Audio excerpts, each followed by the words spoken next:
Hello everyone. तो जैसा कि हम लोग देख रहे थे BCS 053 का जून 23 का सॉल्यूशन। तो आज हम लोग देखेंगे क्वेश्चन नंबर 3। तो ये बोल रहा है what is the need of session management in the context of HTTP, define the term session and state in the context, explain with the help of .jsp script how session object can be use to create a session. ठीक है, तो ये है 7 marks का question. यहाँ पे देखिए हम लोग को सेशन मैनेजमेंट के बारे में पूछा है। इससे पहले वाला जो मैं बताया था वीडियो में, उसमें हम लोग ने सेशन के बारे में डिस्कस किया था। तो अब देखिए वही है कि सेशन मैनेजमेंट कैसे होता है, वही सब पूछ रहा है। तो चलिए हम लोग देखते हैं।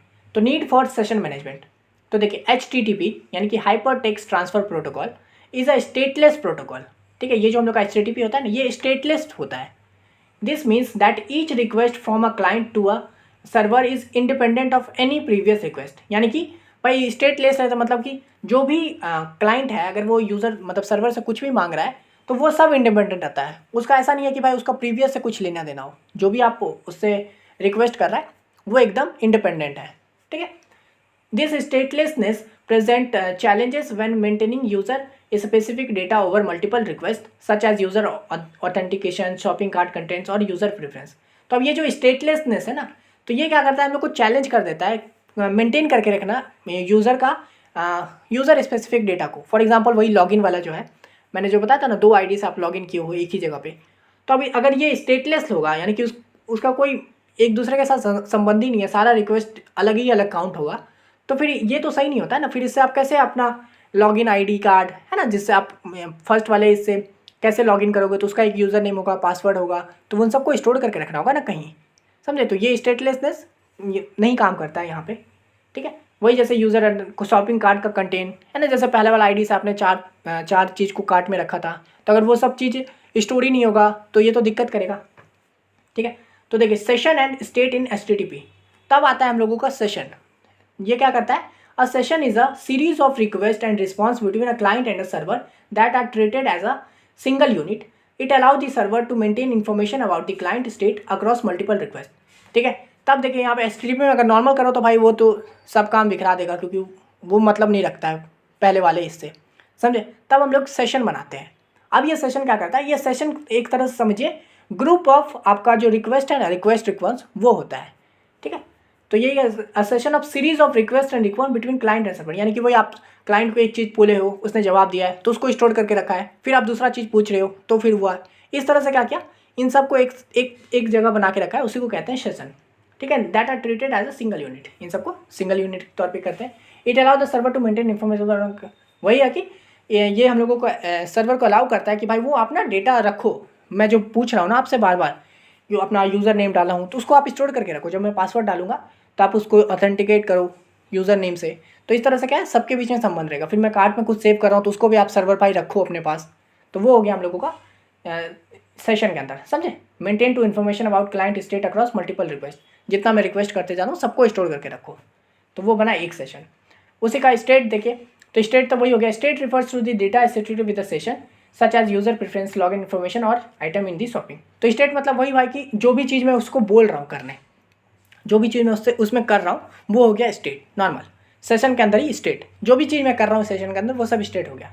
तो ये क्या होता है कि data associated with the session, यानी कि जो भी उस सेशन के अंदर डेटा है। फॉर एग्जांपल आपने यूज़र नेम डाला तो वो हो गया सेशन, है ना। आपने पासवर्ड डाला तो वो हो गया सेशन, मतलब सॉरी स्टेट, वो अलग स्टेट, मतलब समझिए डेटा नॉर्मल वो हो गया। फिर जैसे लॉगिन इन्फॉर्मेशन वही सब। उसके बाद आपने शॉपिंग कार्ट में अगर मान लीजिए एक रिमोट कार्ड डाल दिया है तो वो हो गया आपका एक स्टेट, है ना। तो इस तरह से आपका सेशन के अंदर स्टेट बनता है। अब देखिए पूछा है कि using session object in JSP to create a session, यानी कि हम लोग को सेशन ऑब्जेक्ट से JSP में कैसे सेशन बनाते हैं उसके बारे में। तो चलिए हम लोग इसको भी देखते हैं। तो देखिए JSP में बनाना है तो ये हो गया हम लोग का JSP का बेसिक स्ट्रक्चर। ये आप पहला वाला लाइन लिखो नहीं लिखो, मतलब चल सकता है उसके बिना भी। तो ये क्या है, वही लेस देन % @पेज इम्पोर्ट, या आप लिख सकते हो जावा x dot servlet dot HTTP session. ठीक है, ये एक तरह से हेडर फाइल है समझिए। ठीक है, ये आप अगर पेज पे इंपोर्ट कर लोगे तो आप जितना भी HTTP सेशन का अगर कोई फंक्शनलिटी यूज़ करते हो तो आराम से कर पाओगे। ये हो गया। उसके बाद ये बेसिक, ये जो JSP कोड होता है ना वो आपके HTML के अंदर ही होता है, HTML जैसा ही फॉर्मेट रहता है उसका। ठीक है, तो ये हो गया वही doc type HTML head title मैंने दे दिया है ना, सेशन काउंटर मैंने नाम दे दिया है। कुछ भी दे सकते हो, नहीं भी दोगे तो भी चलेगा। ये हो गया। फिर मैंने हेड को बंद किया। फिर मेरा बॉडी ऑन हुआ। अब देखिए नॉर्मल अगर कुछ भी हम लोग लिखते हैं तो उसको कैसे सब एलिमेंट बना के रखते हैं ना, ये ऐसे बना दिए। बॉडी पैराग्राफ लिख रहे हैं तो पी करते हैं, H1 लिख रहे हैं, हेडर लिख रहे हैं। तो अगर आपको JSP कोड लिखना है तो उसको आपको इसके अंदर लिखना होगा, जो भी काम करना है, ठीक है। तो मैंने इसको देख रहे हैं HTML के अंदर ही काम कर रहा हूँ, और ये मैंने लगा दिया लेस देन % का साइन। अब यहाँ से मैं सेशन निकालेंगे, वही रिट्राइव द करेंट सेशन और create a new of if it's doesn't exist, ठीक है। तो मैंने वही सेशन निकाला जैसे मैंने प्रीवियस वीडियो में देखा था ना, कैसे मैं सेशन को ढूंढ रहा था, कितना सेशन है वो रिटर्न करवा रहा था। तो यहाँ पे मैं क्या कर रहा हूँ, HTTP सेशन करके, ये मेरे सेशन का नाम है नॉर्मल सेशन। फिर मैं क्या कर रहा हूँ, रिक्वेस्ट डॉट गेट सेशन। तो यहाँ से भी मैं गेट सेशन करके जितना भी सेशन है उसको रिटर्न कर रहा हूँ। तो यहाँ से देखिए वही जितना भी उसका गेट सेशन है वो कर लो। अब ये गेट सेशन क्या होता है, एक तरह का फंक्शन होता है, ठीक है। फंक्शन कहिए, मेथड कहिए, जो हम लोगों को इस रिक्वेस्ट के अंदर जितना भी सेशन है उसको रिटर्न करके देगा, समझे। और अगर मान लीजिए कोई सेशन नहीं है तो एक नया सेशन बना देगा। सेशन मतलब समझ रहे हैं ना, एक तरह से समझिए आपका एक घर, नॉर्मल वे में समझते हैं कि आप एक वेबसाइट पे 2 ID से लॉगिन किए हो ना, तो पहला ID है जो वो आपका पहला घर है, तो वो आपका सेशन बना के दे देगा, समझे। तो वो हो गया। अब ये जो है ये हम लोग का कमेंट है, इसको आप इग्नोर कीजिए, मतलब आपको समझाने के लिए बस लिखा हुआ है। अब देखिए चेक करेंगे कि if session dot is new, हम लोग ये जो सेशन मेरे को मिला है अगर ये न्यू है, अगर न्यू मतलब ये चेक करेगा कि इस सेशन के अंदर कुछ वैल्यू है कि नहीं, यूज़र नेम या पासवर्ड वगैरह कुछ ऐसा है कि नहीं। अगर नहीं है मतलब वो न्यू है, तो ये जो मेथड हुआ ये हम लोगों को चेक करके देगा कि फंक्शन सेशन न्यू है कि नहीं है। तो अगर ये न्यू है तो मैं क्या करूँगा, session dot set attribute counter comma 0।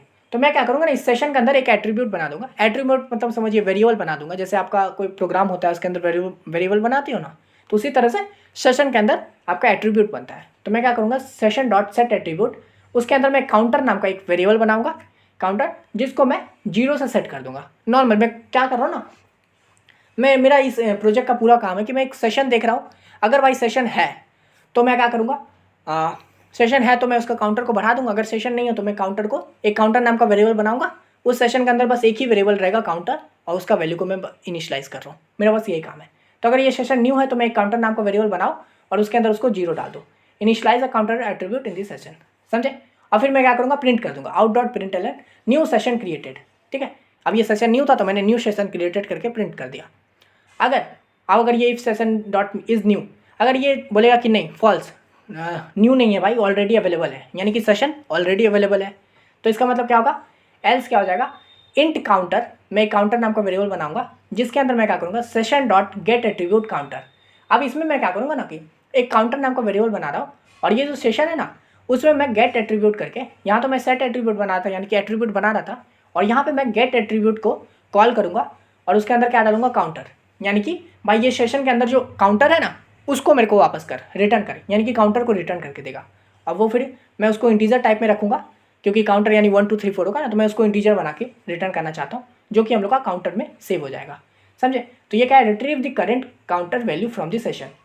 तो यहाँ से क्या होगा कि मान लीजिए अगर वो पुराना है, सेशन ऑलरेडी अवेलेबल है, तो इसका मतलब उसके अंदर काउंटर होगा, क्योंकि मैं कोड उसी ढंग से बना रहा ना, तो है मतलब, तो वो काउंटर को भाई रिटर्न कर, तो वो मेरा काउंटर इसमें आ जाएगा। फिर मैं क्या कर रहा हूँ ना, उस काउंटर को प्लस प्लस कर दे रहा हूँ, मैं बढ़ा दे रहा हूँ, मेरा मर्जी, समझे। मैं सेशन को पहले ढूंढा कि सेशन है, तो सेशन नहीं है तो बना दो नया सेशन, काउंटर 0 कर दो, और अगर सेशन ऑलरेडी अवेलेबल है तो उसका काउंटर को पहले निकालो गेट सेशन करके, फिर उस काउंटर को बढ़ा दो, प्लस प्लस 1 बढ़ा दो। फिर क्या होगा, session dot set attribute counter comma counter. तो यहाँ से क्या होगा, सेशन जो है उसमें जो सेट मतलब एट्रीब्यूट था ना काउंटर नाम का, उसको सेट कर दो काउंटर से, यानी कि update the counter value in this session. यानी कि यहाँ से क्या होगा, मैंने काउंटर को तो बढ़ा दिया, फॉर एग्जांपल मान लेते हैं एकदम स्टार्टिंग से करते हैं, तो मैंने सेशन बनाया, अभी कोई सेशन नहीं था, तो फिर ये चेक हुआ इज़ न्यू, हाँ है न्यू है, तो फिर मैंने क्या किया, काउंटर नाम का एक वेरिएबल बनाया जिसके अंदर 0 डाल दिया, यानी कि आप सेशन के अंदर क्या है, काउंटर इज इक्वल टू 0, समझे। और फिर मैंने रिटर्न भी कर दिया कि न्यू सेशन क्रिएटेड, ये हमको डिस्प्ले कर गया। फिर देखिए फिर चेक होगा, फिर मान लीजिए फिर से रिक्वेस्ट डॉट गेट सेशन किया हूँ मैं फिर से चलाऊँ, फिर चेक होगा क्या सेशन इज़ न्यू, तो फिर देखिएगा नहीं सेशन न्यू नहीं है क्योंकि ऑलरेडी अवेलेबल है वहाँ पे, तो फिर ये इफ़ नहीं चलेगा, फिर एल्स पे आएगा। तब मैं क्या करूँगा, काउंटर के अंदर वो गेट एट्रीब्यूट करके निकालूंगा, यानी काउंटर जो भी है उस सेशन के अंदर जो भी काउंटर है वो वाला रिटर्न करो। तो अभी तो हम लोग का काउंटर क्या था, 0 था, तो 0 हम लोग का यहाँ पे इस काउंटर में आ जाएगा। फिर मैं क्या करूँगा, काउंटर को प्लस प्लस यानी कि 0 से 1 कर दूंगा, 1 बढ़ा दूंगा, प्लस प्लस मतलब 1 बढ़ाना, तो 1 हो गया। अब मैं क्या करूँगा, इस सेशन के अंदर काउंटर वैल्यू को चेंज कर दूंगा, जो अभी 0 था मैं उसको अब 1 कर दूंगा कि भाई मैंने 1 कर दिया, मैंने 1 बढ़ा दिया। तो मैंने वही किया, session dot set attribute. Set attribute मत करना मतलब कि भाई एट्रीब्यूट के अंदर चेंजेस करना कुछ, तो वो गया सेट एट्रीब्यूट। और कौन सा एट्रीब्यूट में, तो ये जो मैं लिखा हूँ कोटेशन के अंदर यानी काउंटर एट्रीब्यूट में क्या करो, कॉमा काउंटर, यानी कि ये जो काउंटर का वैल्यू है जो +1 हो गया है, मतलब 1 हो गया है, वो आ जाएगा इस काउंटर के अंदर। ठीक है, यानी कि अभी जो 0 मैंने निकाला था उसको मैंने 1 कर दिया, फिर मैंने उसको सेशन के अंदर भी भेज दिया कि अब भाई काउंटर 1 हो गया है। उसके बाद मैंने क्रिएट पे ये कर दिया out.println session count is equal to counter. ठीक है, यानी कि मैंने क्या कर दिया, सेशन काउंट करके एक प्रिंट कर दिया कि अब काउंटर कितना है हम लोग का, तो अब काउंटर क्या हो जाएगा, 1 रिटर्न हो जाएगा। समझे, इस तरह से मैंने काउंटर को बढ़ा दिया, यही काम किया था। देखिए इसी तरह से हम लोगों ने पूरा सेशन ऑब्जेक्ट भी बना दिया उसके अंदर। देख रहे how session object can be created session, तो सेशन मैंने बनाया, उसके अंदर चेंजेस भी कर दिए, है ना, सब काम करके मैं आपको यहाँ पे दिखा दिया हूँ। तो आशा करते हैं आपको समझ में आ गया होगा, बहुत ईजी मैंने प्रोग्राम लिखा है। ठीक है, अब चलिए हम लोग 3 का बी नंबर क्वेश्चन देखते हैं। तो ये बोल रहा है what is include directive in JSP, explain it use with the help of a example. ठीक है, तो ये देखिए हम लोग का 3 मार्क्स का क्वेश्चन है। तो यहाँ पे पूछ रहा है इंक्लूड क्या होता है। तो देखिए the include directive in JSP is use to include the content of another file और resources into the current JSP page at translation time. This means that the included content is merged with the current page before the JSP is compiled and executed. तो देखिए include आप लोग C में भी use करते थे, C++ में भी हैश इंक्लूड करके यूज़ करते थे ना, तो वही पूछ रहा है इंक्लूड क्या होता है। तो ये क्या होता है कि JSP में यूज़ किया जाता है include the content of another file, यानी कि कोई किसी अनदर फाइल का कंटेंट को अगर मैं अपने इस फाइल में यूज़ करना चाहता हूँ तो मैं इंक्लूड का यूज़ करूँगा। ठीक है, और resources into current JSP page eight translation time, यानी कि मैं दूसरे फाइल का अगर किसी वैल्यू को, किसी कंटेंट को अपने इस पेज में दिखाना चाहता हूँ, लाना चाहता हूँ, तो मैं इंक्लूड का यूज़ करूँगा। This means that included content is merge with the current page before the JSP, यानी कि इसका मतलब क्या होगा कि जैसी मतलब मैं अगर इस पेज में इंक्लूड फंक्शन चलाता हूँ, मतलब इंक्लूड वाला डायरेक्टिव यूज़ करता हूँ, इसका मतलब जो भी दूसरा फाइल से मैं वैल्यू लाना चाह रहा हूँ वो मेरे इस पेज पे आ गया है बिफोर कंपाइल्ड हुए या फिर एग्जीक्यूट हुए, यानी कि मैं कोड को कंपाइल करूँगा, रन करूँगा, एग्जीक्यूट करूँगा, उससे पहले ही वो वाला फाइल का जितना भी वैल्यू है वो मेरे कोड में आ चुका है।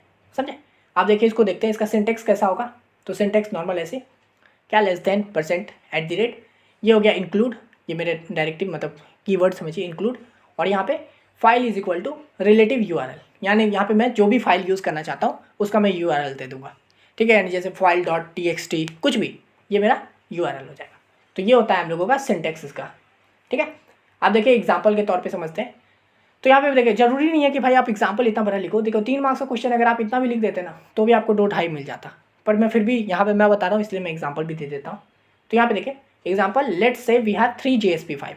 ठीक है, एक मान के चलते कि मैंने 3 JSP फाइल बनाया है और फिर उन तीनों को मर्ज कैसे करना है वो देखेंगे ना, है ना, फाइल मर्ज करने का काम ही होता है ना एक तरह से। तो यहाँ पे देखिए एक header.jsp है, इसके अंदर क्या है, नॉर्मल JSP है तो आपको पता है एक तरह से क्या होता है, ये HTML कोड ही होता है। तो यहाँ देखिए मैंने HTML, ये पूरा नहीं लिखा हूँ मैं कि आप डॉक टाइप HTML हेड वो उतना नहीं करना है आपको, समझे, दिखाना है ना आपको एग्जाम्पल। तो मैंने HTML हेड, इसके अंदर मैंने टाइटल रखा है माई वेबसाइट, हेड को बंद किया, और मैंने बॉडी के अंदर क्या लिखा हूँ H1 के अंदर वेलकम टू माई वेबसाइट। तो ये हो गया मेरा हेडर, मैं एक तरह से हेडर बना रहा हूँ अपनी वेबसाइट का, तो उसके अंदर जो जो जरूरत है मैंने दे दिया। समझे, एक बॉडी में सिंपल मैं क्या कर रहा हूँ H1 welcome to my website. ठीक है, फिर H1 को बंद कर दिया हूँ, फिर मैं एक फुटर नाम का JSP बनाया हूँ, एक तरह का फाइल बनाया हूँ, फोल्डर बनाया हूँ। उसके अंदर क्या कर रहा हूँ, फुटर आपको पता है, फुटर मतलब क्या, नीचे जो आपकी वेबसाइट के एकदम एंड में दिखता है वो चीज़। तो यहाँ पे मैंने लिखा है फुटर के अंदर, अब देखिए footer.jsp अगर आप इसमें भी आप बोलोगे तो फिर तो पूरा कोड लिखो HTML.head. इस तरह से, है ना, जैसे प्रॉपर कोड लिखते हैं। जरूरी नहीं है, आप ऐसे भी लिख के, मतलब ये एग्जाम्पल है ना इसलिए, वरना तो आप जब JSP बना रहे हो, .jsp कर रहे हो तो आपको पूरा फॉर्मेट फॉलो करना होगा ना, पर यहाँ एग्जाम्पल के तौर पर देखना है। तो मैंने फुटर में क्या लिखा है, एक पैराग्राफ टैग दिया हूँ जिसके मैंने लिखा हूँ कॉपीराइट एंड कॉपी 2023। मैंने इस तरह से जैसे दिखता है ना आपका नीचे किसी भी इसके ना फुटर रहता है ना जिसमें बहुत सारे में, तो उसका बाकी लिंक दिया रहता है जैसे फेसबुक ये सब वो सब। तो यहाँ पे मैंने सिंपल लिखा है कॉपीराइट एंड कॉपी 2023। ठीक है, ये मैंने एक पैराग्राफ बना दिया और फिर मैंने बॉडी को बंद कर दिया, HTML को बंद कर दिया है। ठीक है, हालांकि ये मैं यूज़ इसलिए किया हूँ, अब यहाँ पे देखिए आगे दिखेगा आपको। फिर मैंने एक index.jsp नाम का फाइल बनाया है, फोल्डर बनाया है। अब ये क्या कर रहा है इंडेक्स डॉट जेएसपी, यहाँ पे मैं ये जो था ना इंक्लूड वाला उसको कॉल कर रहा हूँ, ठीक है। तो यहाँ पे देखिए कैसे काम कर रहा है। तो इंक्लूड का आपका ये फॉर्मेट होता है, मैंने बताया था, है ना, लेस देन %@ इंक्लूड फाइल, ठीक है। फाइल इज इक्वल टू, यहाँ पे मैं वो वाला फाइल दूंगा, यानी जिसको मैं यहाँ पे इस इंडेक्स के अंदर लाना चाहता हूँ। तो मैंने यहाँ पे फाइल दिया header.jsp, यानी कि ये जो header.jsp है वो यहाँ पे आ जाएगा, ठीक है। यानी कि जो भी इस header.jsp में है, यानी कि ये पूरा एज इट इज़ ये हम लोगों का यहाँ लिखा जाएगा, ठीक है। उसके बाद मैं इसके अंदर इस पी का भी अपना एक चीज़ लिख दिया हूँ, this is the main content of the page. ये मैंने एक पैराग्राफ बनाया जिसके अंदर मैंने ये चीज़ लिख दिया है। और फिर मैंने यहाँ पे देखिए फिर इंक्लूड डायरेक्टिव को कॉल किया हूँ, फिर वही चीज़ include file is equal to, फिर मैंने दूसरा फाइल कौन सा किया है footer.jsp को कॉल कर दिया हूँ, समझे। तो अब यहाँ पे क्या होगा, फुटर का जितना भी कंटेंट है वो हम लोगों का यहाँ लिखा जाएगा। तो देखिए ओवरऑल क्या होगा, जब मैं इंडेक्स वाला को कॉल करूँगा तो इंडेक्स में पहले हेडर वाला फाइल आ जाएगा, यानी पूरा ये आ गया, फिर ये अपना लिखाएगा, उसके बाद फुटर वाला सारा आ जाएगा। तो देखिए ये इस तरह का हम लोग को फाइनल आउटपुट दिखेगा। When the index.jsp page is process the content of the header and the footer will be included in the final output resulting in. तो इस तरह से हम लोग का ये पूरा फाइनल आउटपुट बनेगा, समझे। इस आउटपुट के अंदर क्या रहेगा, पहले तो हेडर वाला पार्ट जो मैंने यहाँ से इंक्लूड कर रहा हूँ ना header.jsp, यानी कि ये पूरा हेडर वाला इतना दूर तक आ गया, समझे। ये देखिए इतना दूर तक पहले ये वाला हेडर वाला पार्ट आ गया, फिर यहाँ पे इंडेक्स का जो अपना खुद का है वो लिखा गया, this is the main content of the page, तो वो लिखा गया। उसके बाद मैंने फुटर को कॉल किया था, तो फुटर का ये वाला पार्ट पूरा लिखा गया यहाँ पे, समझे। तो इसलिए मैंने जानबूझ के एग्जाम्पल भी उसी ढंग से लिया था ताकि मैं हेडर फुटर को जब कॉल करूँ तो ये सिंपली दिखे। अगर मान लीजिए कि पूरा कोड भी लिखा रहता ना आपका, तो HTML इस फुटर में भी सब कोड लिखा रहता, तो वो उन्हीं चीज़ों को इसमें मर्ज करता जो एक्स्ट्रा आ रहा है। ये नहीं कि फिर से HTML इस तरह से हेड टाइटल हेड इस तरह से नहीं होता। जो काम का चीज़ है, जो चेंजेस हो रहे हैं वही हम लोग का मर्ज होता है यहाँ पे। तो इस तरह से होता है।